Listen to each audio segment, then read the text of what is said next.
আপনারা কারা কারা একা একা যখন নামাজ পড়েন, নফল হোক সুন্নত হোক বা ফরজ হোক, যখন নামাজ পড়েন প্রায় রাকাতে সূরা কুল হুয়াল্লাহ পড়েন কারা কারা? একটু হাত তোলেন তো।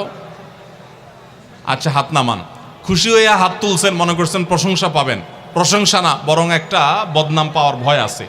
হাতটা তোলাইছি আমি, আপনারা মনে করছেন সবসময় হাত তুললেই শুধু জিতা যায়।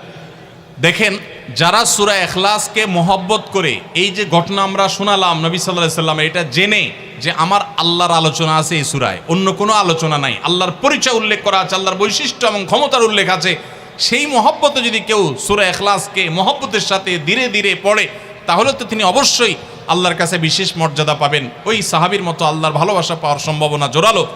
তবে আমাদের বেশিরভাগ মানুষ কুল হুয়াল্লাহ সূরা দিয়ে নামাজ পড়ে নামাজ শর্ট করার জন্য। ঠিক না বেঠিক?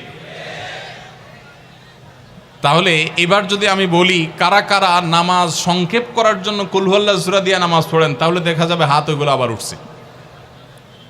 তাহলে সংক্ষেপ করার উদ্দেশ্যে সূরা কুল হুয়াল্লাহ পড়লে সেটার কারণে আল্লাহর কাছে সওয়াব পাবেন না, বরং আপনার নামাজের মর্যাদা আরো কমবে। নামাজ কি সংক্ষেপে করতে হয় না লম্বা সময় নিয়ে করতে হয়?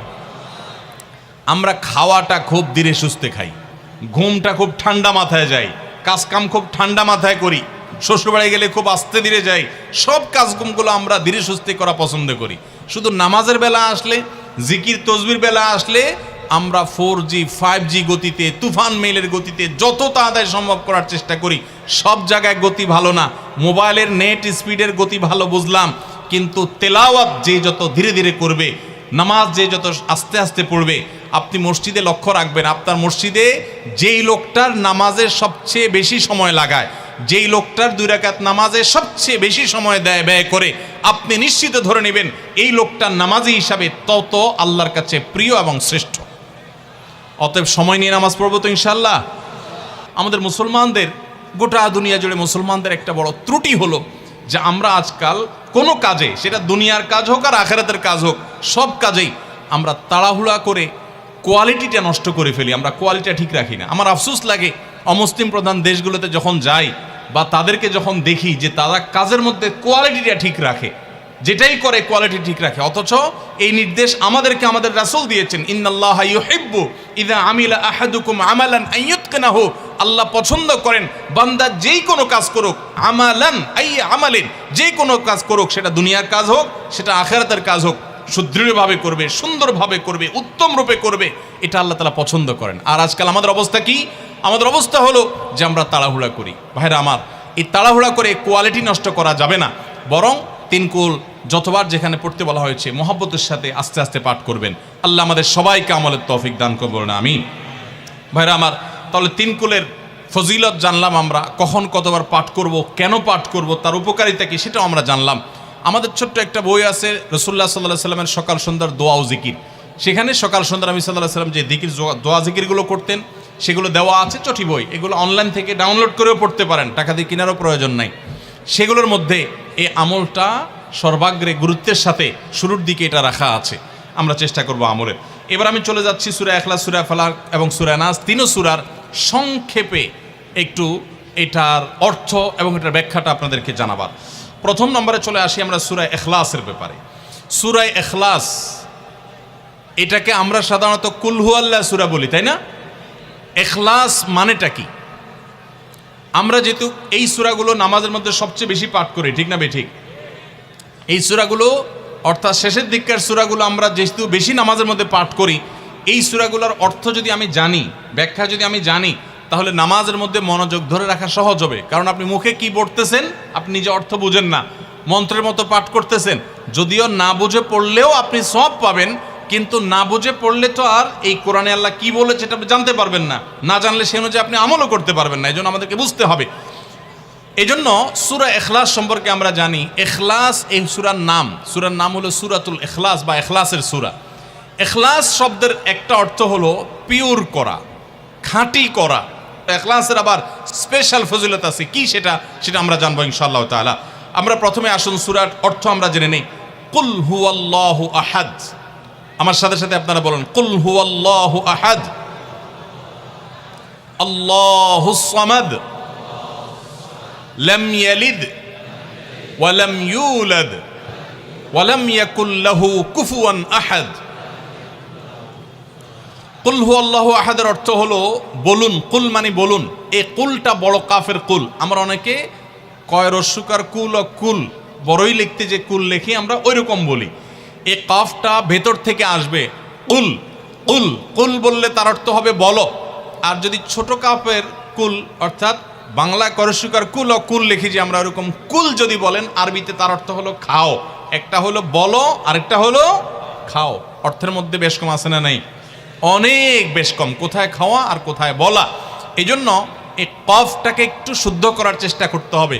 কুল ভিতর থেকে কুল কুল হুয়াল্লাহু আহাদ। এর অর্থ কি? কুল মানে বলুন। আল্লাহ তাআলা তার রাসূলকে বলছেন, হে রাসূল, আপনার ভেতরে যে বিশ্বাস আছে তাওহীদের প্রতি, সেই বিশ্বাসকে প্রকাশ করে বলুন হুয়াল্লাহু, হুয়া মানে তিনি, আল্লাহ মানে তো আল্লাহ।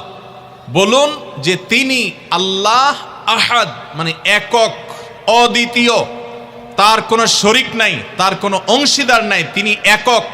বংশ পরিচয়ে তার থাকার প্রশ্নই ওঠে না। যিনি একক, যিনি অদ্বিতীয়, যার কোনো শরিক নাই এবং যার কোনো পার্টনার নাই, যার কোনো ফ্যামিলির সদস্য নাই, যিনি একক, তার বংশ পরিচয় জানতে চাওয়া এটা মূর্খতা এবং অজ্ঞানতা। এই জন্য আল্লাহ রাব্বুল আলামিন জানিয়েছেন কুল হুয়াল্লাহু আহাদ, বলে দিন তিনি আল্লাহ যিনি একক, আল্লাহুস সামাদ, আল্লাহ হলেন সমাদ। সমাদ শব্দের অর্থ হলো যে তিনি হলেন সেই মহান সত্তা সবাই যার কাছে মুখাপেক্ষী, তিনি কারোর কাছে মুখাপেক্ষী নন। সমাদ মানে হলো যিনি অমুখাপেক্ষী, যিনি কারোর মুখাপেক্ষী না। পৃথিবীর সকল সৃষ্টি তার মুখাপেক্ষী, তিনি কারো মুখাপেক্ষী না। যেহেতু তিনি কারোর মুখাপেক্ষী না, অতএব তার বাপেরও প্রয়োজন নাই, তার মায়েরও প্রয়োজন নাই, তার সন্তানের প্রয়োজন নাই, বন্ধুর প্রয়োজন নেই, তার কারোর কোনো প্রয়োজন নেই। সবার তাকে প্রয়োজন, কিন্তু তিনি কারোর কাছে মুখাপেক্ষী নন। আল্লাহুস সামাদ। লাম ইয়ালিদ ওয়া লাম ইউলাদ, যেহেতু তিনি কারো মুখাপেক্ষী নন এই জন্য তিনি কাউকে জন্ম দেননি। ওয়া লাম ইউলাদ, এবং তাকেও কেউ জন্ম দেয়নি। যেহেতু তিনি কোনো কারো মুখাপেক্ষী না, এই জন্য তার বাপমারও প্রয়োজন নাই। আমরা দুনিয়াতে আসার জন্য বাপমার মুখাপেক্ষী, বাপমা ছাড়া আসতে পারে না। যেহেতু আল্লাহ কারো মুখাপেক্ষী নন এই জন্য তার কোনো জন্মদাতার প্রয়োজন হয়নি। ওয়া লাম ইউলাদ, এবং তিনি কাউকে জন্ম দেননি। কারণ আমাদের সন্তান সন্ততি জন্ম দিতে হয় আমাদের প্রয়োজনে, কারণ আমার বংশধারা ধরে রাখতে হবে, আমার নামটা ধরে রাখতে হবে, আমার সম্পদ রক্ষণাবেক্ষণ করতে হবে, বৃদ্ধকালে আমাকে দেখাশোনা করতে হবে। এইসব কারণে আমাদের সন্তানের প্রয়োজন হয়। আল্লাহ তাআলা যেহেতু মুখাপেক্ষী নন কোনো কিছুর প্রতি, এই জন্য তার কাউকে জন্ম দিয়ে তার বংশটিকে রাখারও প্রয়োজন নাই, আবার তাকে কেউ জন্ম দেওয়ারও প্রয়োজন নাই। ওয়ালাম ইয়াকুল লাহু কুফুয়ান আহাদ, আর তার কোনো সমকক্ষ নাই, তার সমান কেউ নাই, তার সাথে কোনো প্রকার সাদৃশ্য হতে পারে এমন আর কেউ নাই। তিনি অদ্বিতীয়, তিনি একক। এই ছোট ছোট 4টি সূরায় আল্লাহ তাআলার 3টি গুণবাচক নাম আল্লাহ উল্লেখ করেছেন। আল্লাহর মূল নাম যেটা সেটা উল্লেখ করেছেন আল্লাহ, তার জাতে পাকের নাম। আর এর পাশাপাশি আরো 2টি গুণবাচক নাম উল্লেখ করেছেন। এক হলো আহাদ মানে একক, এটা আল্লাহর গুণবাচক নাম। আর এটা হলো সমাদ, এটাও আল্লাহর গুণবাচক নাম। এই নামগুলো আল্লাহ তাআলা উল্লেখ করেছেন। এই যে সূরাটা, সূরা ইখলাস আমরা জানলাম, এর অর্থ আমরা শুনলাম। এই সূরার ফজিলত কি? 3টা ফজিলত আপনারা শুনেন। 1 নম্বর, নবী করিম সাল্লাল্লাহু আলাইহি সাল্লাম বলেছেন এই সূরা ইখলাস এটা হলো কোরআনে কারীমের 3 ভাগের 1 ভাগ। বলেন সুবহানাল্লাহ। সূরা ইখলাস বা কুল হুয়াল্লাহ সূরাটা হলো কোরআনে কারীমের কয় ভাগের 1 ভাগ? 3 ভাগের 1 ভাগ। 3 ভাগের 1 ভাগের মানে কি? এই সম্পর্কে কোনো তাফসীরবিদগণ বলেছেন এর মানে হলো গোটা কোরআনে আল্লাহ তাআলা মৌলিকভাবে 3টা বিষয়ের আলোচনা করেছেন। কয়টা বিষয়? এই পুরো কোরআন জুড়ে আল্লাহ তাআলা আলোচনা করেছেন কয়টা বিষয়ে? 3টা বিষয়। নাম্বার 1 তাওহীদ, একত্ববাদ, ঈমান সম্পর্কে। নাম্বার 2 আখবার, বিভিন্ন জাতি গোষ্ঠীর ইতিহাস আল্লাহ এখানে আলোচনা করেছেন। নাম্বার 3 এই কোরআন আল্লাহ তাআলা আলোচনা করেছেন আহকাম বা বিধিবিধান। ঈমানটা মানুষের, বিশ্বাসটা মানুষের সবচেয়ে গুরুত্বপূর্ণ। বিশ্বাস মানুষকে পরিচালনা করে, জন্য কোরআনে এটার আলোচনা সবচেয়ে বেশি। এরপর ইতিহাসের আলোচনা মানুষের অনেক বেশি প্রয়োজন শিক্ষা গ্রহণ করবার জন্য পূর্বের ঘটনাবলী থেকে, সেজন্য সেগুলোও আছে। আর 3 নম্বর বিধিবিধান, মানুষ কিভাবে চললে কোন দিকে গেলে লাভ হবে, কোথায় গেলে ক্ষতি হবে, সে হালাল হারামের বিবরণ কোরআনে আছে। 3টা বিষয়ের আলোচনার মধ্যে একটা হলো তাওহীদ বা ঈমান। এই সূরা ইখলাস এমন একটা সূরা কোরআনের, এই একটা সূরাতে পুরা সূরার 4টা আয়াতের সবগুলো আয়াতে শুধু ঈমান সম্পর্কে, শুধু আল্লাহর জাত সম্পর্কে বলা আছে। বলেন সুবহানাল্লাহ। ভাইরা আমার, এই সূরা ইখলাস বা সূরা কুল হু আল্লাহ, এটা কোরআনে কারীমের 3 ভাগের 1 ভাগ। এটা একটা ব্যাখ্যা। আরেকটা ব্যাখ্যা হলো, কোরআনে কারীম যদি কেউ পুরাটা পড়তে পারে, যে পরিমাণ সওয়াব সে লাভ করবে। শুধু কুল হু আল্লাহ সূরা যদি একবার পাঠ করে, কয়বার? একবার যদি পাঠ করে, কোরআনে কারীমের 3 ভাগের 1 ভাগ তেলাওয়াত করার সওয়াব আল্লাহ তাআলা ওই ব্যক্তিকে দান করেন। তাহলে যদি কেউ 3 বার পাঠ করে, তাহলে এখান থেকে বোঝা যায় যে আল্লাহ তাআলা তাকে পুরা কোরআন একবার তেলাওয়াতের সওয়াব দান করবেন। পুরা কোরআন কষ্ট করে তেলাওয়াত করলে সেটার যে মর্যাদা হবে সেটা অবশ্যই ভিন্নতর। কিন্তু 3 কুল সূরা ইখলাস এটাকে 3 বার পাঠ করলে আল্লাহ রাব্বুল আলামিন কোরআনে কারীমের পূর্ণাঙ্গ কোরআন তেলাওয়াতের সওয়াব পাবেন বলে অনেক উলামা ইকরাম, মুহাদ্দিসিন ইকরাম বলেছেন এই হাদিসের আলোকে। এটা হলো এর দ্বিতীয় ফজিলত, প্রথম ফজিলত। দ্বিতীয় ফজিলত হলো, আমাদের প্রিয় নবী সাল্লাল্লাহু আলাইহি ওয়াসাল্লামের সময় তিনি এক দলকে একটা অভিযানে পাঠিয়েছেন। তাদের মধ্যে যিনি ইমাম সাহেব ছিলেন, ওই আল্লাহর বান্দা প্রত্যেক নামাজের মধ্যে যে কোনো সূরা পড়তেন, যে কোনো কেরাত পড়তেন, শেষে সূরা ইখলাসটা অবশ্যই পাঠ করে তারপর রুকুতে যাইতেন।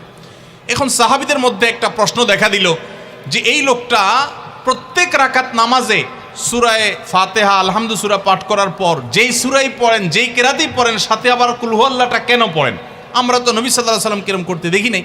তখন সাহাবীরা এসে নবী সাল্লাল্লাহু আলাইহি ওয়াসাল্লামকে জিজ্ঞাসা করলেন, ইয়া রাসূলুল্লাহ, আমাদের ইমাম সাহেব যাকে আমাদের সাথে আপনি দিয়েছেন, যিনি আমাদের সাথে আসেন, এই ব্যক্তি প্রত্যেক রাকাতে অন্য যা পড়ুক আর না পড়ুক, এই কুল হু আল্লাহ সূরাটা উনি পড়ে, এটা উনি ছাড়ে না, এর কারণটা কি? তখন নবী সাল্লাল্লাহু আলাইহি ওয়াসাল্লাম, যেহেতু এখানে শুধু আল্লাহর কথাই বলা হয়েছে, এই জন্য এই সূরাকে আমার অনেক বেশি পছন্দ হয়, এই জন্য এই সূরাকে অনেক বেশি আমি ভালোবাসি। আমার আল্লাহর আলোচনা এখানে, অন্যান্য সূরাতে কোথাও ইতিহাস, কোথাও হালাল হারাম, কোথাও বিধিবিধান, কোথাও অন্যান্য আলোচনা আছে, কিন্তু এই সূরায় শুধু আমার আল্লাহর কথা বলা আছে, এই জন্য আল্লাহর মহব্বতে এই সূরাকে আমি অনেক ভালোবাসি, কুল হু আল্লাহ সূরাকে। নবী করিম সাল্লাল্লাহু আলাইহি ওয়াসাল্লাম তখন বলেছেন, তোমার এই ভালোবাসার কারণে আমার কাছে ওহী আল্লাহ পাঠিয়েছেন যে আল্লাহ তাআলা তোমাকে স্পেশালি ভালোবাসেন। এবং অন্য বর্ণনায় আসছে, নবী সাল্লাল্লাহু আলাইহি ওয়াসাল্লাম বলেছেন, হুব্বুকা ইয়াহা ইউদখিলুকাল জান্নাহ, তুমি এই সূরাকে যে ভালোবাসো, এই ভালোবাসার কারণে আল্লাহ তাআলা তোমাকে জান্নাতে প্রবেশ করাবেন, সে ওয়াদা করেছে। অতএব ভাইরা আমার, সূরা ইখলাস বা কুল হু আল্লাহ সূরাকে স্পেশালি আমরা মহব্বত করব, ঠিক আছে না ইনশাআল্লাহ? এই সাহাবীর পাশাপাশি মদিনায় আরেক সাহাবী, তিনিও ইমামতি করতেন এবং ইমাম হিসাবে দায়িত্ব প্রাপ্ত ছিলেন নবী সাল্লাল্লাহু আলাইহি ওয়াসাল্লাম তরফ থেকে, তিনিও একই কাজ করতেন। তার ব্যাপারেও নবী সাল্লাল্লাহু আলাইহি ওয়াসাল্লামের একই রকমের জবাব দেওয়ার কথা আমরা হাদিস থেকে জানতে পারি। সেখান থেকে সূরা ইখলাসের মর্যাদা বোঝা যায়। আমরাও অনেকে সূরা ইখলাস প্রায় রাকাতে পড়ি, আছে না নাই? আপনারা কারা কারা একা একা যখন নামাজ পড়েন, নফল হোক, সুন্নত হোক বা ফরজ হোক, যখন নামাজ পড়েন প্রায় রাকাতে সূরা কুল হু আল্লাহ পড়েন? কারা কারা একটু হাত তোলেন তো। আচ্ছা, হাত নামান। খুশি হয়ে হাত তুলছেন, মনে করছেন প্রশংসা পাবেন। প্রশংসা না, বরং একটা বদনাম পাওয়ার ভয় আছে। হাতটা তোলাইছি আমি, আপনারা মনে করছেন সবসময় হাত তুললেই শুধু জিতা যায়। দেখেন, যারা সূরা ইখলাসকে মহব্বত করে, এই যে ঘটনা আমরা শোনালাম নবী সাল্লাল্লাহু আলাইহি ওয়াসাল্লাম, এটা জেনে যে আমার আল্লাহর আলোচনা আছে এই সূরায়, অন্য কোনো আলোচনা নাই, আল্লাহর পরিচয় উল্লেখ করা আছে, আল্লাহর বৈশিষ্ট্য এবং ক্ষমতার উল্লেখ আছে, সেই মহব্বতে যদি কেউ সূরা ইখলাসকে মহব্বতের সাথে ধীরে ধীরে পড়ে, তাহলে তো তিনি অবশ্যই আল্লাহর কাছে বিশেষ মর্যাদা পাবেন, ওই সাহাবীর মতো আল্লাহর ভালোবাসা পাওয়ার সম্ভাবনা জোরালো। তবে আমাদের বেশিরভাগ মানুষ কুল হু আল্লাহ সূরা দিয়ে নামাজ পড়ে নামাজ শর্ট করার জন্য, ঠিক না বেঠিক? তাহলে এবার যদি আমি বলি কারা কারা নামাজ সংক্ষেপ করার জন্য কুল হু আল্লাহ সূরা দিয়ে নামাজ পড়েন, তাহলে দেখা যাবে হাত ওইগুলো আবার উঠছে। তাহলে সংক্ষেপ করার উদ্দেশ্যে সূরা কুল হু আল্লাহ পড়লে সেটার কারণে আল্লাহর কাছে সওয়াব পাবেন না, বরং আপনার নামাজের মর্যাদা আরো কমবে। নামাজ কি সংক্ষেপে করতে হয় না লম্বা সময় নিয়ে করতে হয়? আমরা খাওয়াটা খুব ধীরে সুস্থে খাই, ঘুমটা খুব ঠান্ডা মাথায় যাই, কাজকাম খুব ঠান্ডা মাথায় করি, শ্বশুরবাড়ি গেলে খুব আস্তে ধীরে যাই, সব কাজগুলো আমরা ধীরে সুস্থে করা পছন্দ করি। শুধু নামাজের বেলা আসলে, জিকির তসবির বেলা আসলে আমরা 4G 5G গতিতে, তুফান মেইলের গতিতে যত তাড়াতাড়ি সম্ভব করার চেষ্টা করি। সব জায়গায় গতি ভালো না, মোবাইলের নেট স্পিডের গতি ভালো বুঝলাম, কিন্তু তেলাওয়াত যে যত ধীরে ধীরে করবে, নামাজ যে যত আস্তে আস্তে পড়বে, আপনি মসজিদে লক্ষ্য রাখবেন, আপনার মসজিদে যেই লোকটার নামাজের সবচেয়ে বেশি সময় লাগায়, যেই লোকটার 2 রাকাত নামাজে সবচেয়ে বেশি সময় ব্যয় করে, আপনি নিশ্চিত ধরে নেবেন এই লোকটার নামাজি হিসাবে তত আল্লাহর কাছে প্রিয় এবং শ্রেষ্ঠ। অতএব সময় নিয়ে নামাজ পড়বো তো ইনশাল্লাহ। আমাদের অনেকেরই তাড়াহুড়া করে নামাজ পড়ার স্বভাব আছে ভাইরা, ভালো না এটা। যাই হোক, তো সূরা ইখলাস আমরা এটাকে সংক্ষেপ করার জন্য পড়বো না, মোহাব্বত করার জন্য পড়বো আজ থেকে, ঠিক আছে তো ইনশাল্লাহ।